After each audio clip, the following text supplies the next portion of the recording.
Hello, dear heart, and welcome to this video where I will describe the connection between fascia and emotion. So, fascia really channels attitude. If you're depressed and you don't feel great, you take on that posture. Your face shows it, your body shows it, your posture shows it. Breath, intention, and posture. These three things are the cornerstones of our experience. And when all three are aligned and at their highest frequency of coherence and harmony, an experience of enjoyment, bliss, happiness is the result. And you can also infiltrate any of those three to get back to that. If you believe that separation becomes the basis of understanding, then distortion occurs as true intelligence gets lost. Knowing or understanding springs from a holistic approach, not a segregated one. And I truly believe that understanding our fascia and really getting to know all the beautiful things that our fascia does and is capable of is going to flip the script of our segregated worldview into a holistic one. Fascia not only shifts the separated paradigm to connection within the body, but it also connects biology to physics, to quantum mechanics, to mathematics. And this leads to new fields in science, to new experiences in life, to new postures and new words and new ways of explaining things, like explaining postures in yoga or explaining the breath. So fascia stores emotions, energy in motion. You can see on someone's face if they're holding on to a lot of anger, guilt, regret, grief. So when we feel something and we don't allow it or we push it down, the breath is the first thing that's altered. The breath is the mirror of that happening. We tense the body in order to store the frequency into the cells. And when we mindlessly stop our breath or alter the fluidity of the breath, meaning the continuity of the breath flowing and its rhythm is altered, that puts our nervous system and our diaphragm into what is called a freeze response. We're freezing light, freezing time into this body. The frequency of love is a sine wave that is in complete alignment with our DNA. Every nodal point coincides with a codon ring on our DNA. The energy of fear, however, is a lower frequency. Thus, it doesn't touch and cross every single codon. It touches every second, third, maybe even fifth one. And then in that lower consciousness and frequencies, we don't get to experience all of what we're capable of. We're stuck in guilt, shame, anger, sadness, lower frequencies of consciousness. Our emotional energy is water element. The fascia is the organizer of water within our bodies. It contains more than 8 liters of water spread through the body so that it all doesn't just ball up at your feet.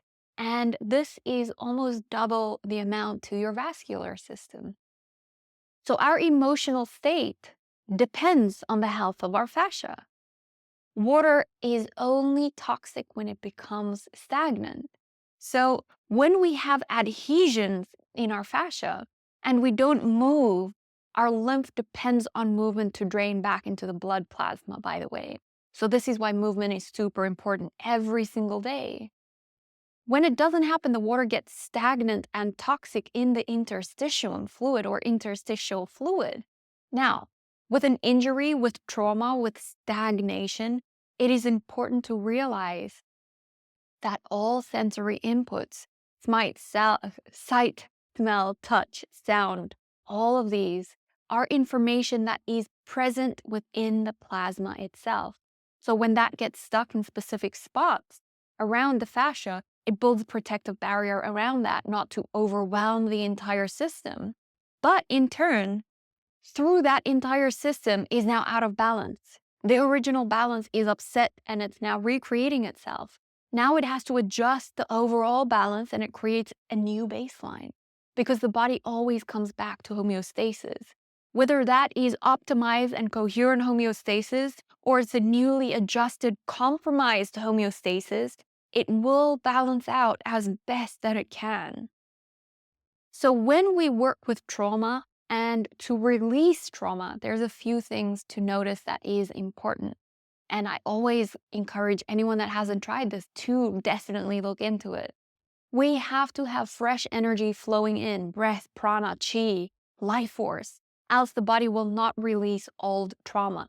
It has to know that there is access to new energy that it can replace that with, else it will hold on to old stuck energy even if that energy is not good for it. This is very important to notice. Then we have to know that to safely release this trauma, breath, movement, sound, breath, movement, sound. This is super important. When it releases, it might be more painful than the original pain creating this, but it won't last. This is why so many people don't want to release their trauma. They fear that the pain of releasing it will be too much, and they believe that they cannot handle it. Past memories can resurface during this, yes, and the physical reconstruction can very similarly to an injury happen, which makes a lot of people tense and steer away from releasing trauma, which in the instructional it's the initial thing to do, but it's where we actually have to defy logic. We have to soften into the pain. This is when things realign. Instead of tensing into the pain and softening into excitement, we need to turn that around. So these sensory perceptions and the illicit information stored within the body starts to determine what you like, what you dislike, what you avoid, what you hate. Basically, it governs your life, knowingly or unknowingly. It creates a magnetic charge that will magnify the same frequency towards you, the law of resonance. You're holding a frequency within, and that's why you keep seeing that frequency without. Now, animals naturally and normally shakes to release their tension. We stopped doing that because it was socially unacceptable. But when we release trauma from a fascial level, we shift our posture, our structure. Your facial features change, your eyes light up. This is because you can now hold higher frequency of light in this body. This is when you embody more light. Enlightenment. Frozen light waves. We are light waves or condensed light waves into particles, collapsed into particles through consciousness itself. So to unfreeze the light or take it from particle to wave, pure potential again, we have to break the structure and use the breath and the intention. Attention has to be on awareness itself to recreate and release the trauma from the memory itself. Said in another way, stop observing the particle and it will go back to the light form, the double split theory in quantum physics. Now, awake is awareness. Awake as awareness. Stay awake as awareness. Then the collapse of the wave pattern into the particle through conscious choice disappears, right? It goes back to the pure potential. Now, feeding the body with this frequency. What you do frequently becomes your frequency. Then using the breath as the technology to store that frequency into the interstitium. Then a new magnetic force will interact with your electrical stream of energy, nervous system, and your experience will reflect your frequency, law of resonance. There is nothing to attract. You are already everything. There is nothing to lose if you are already the abundance. We become so scared of losing something that we would need or that we might need in the future that we don't understand that abundance is not something that has to be cultivated or created. Abundance is already here. The only thing that we have to do is realize and recognize How do we stop ourselves from experiencing the abundance that we already are and that's already here? Flip the script. Flip the script from your protective personality into your soulful self. And it start to ground down. It's time to start grounding down more of your soulful self and embodying your light.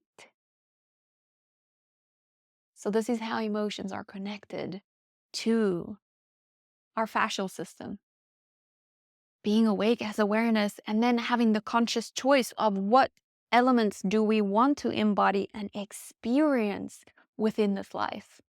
Otherwise, you will still have a conditioning, but it might just be an unconscious one of things that your mom believed and your ancestors believed, and that goes through. If there's no divine intervention within this system, then you're just going to repeat past things. If there is divine intervention, then there becomes the conscious choice, not from a character, not from protective personality, but from the source. You are the master. You don't need another master. I'm not the master. I'm my own master. I'm not your master. You are the master. Claim that. Own that.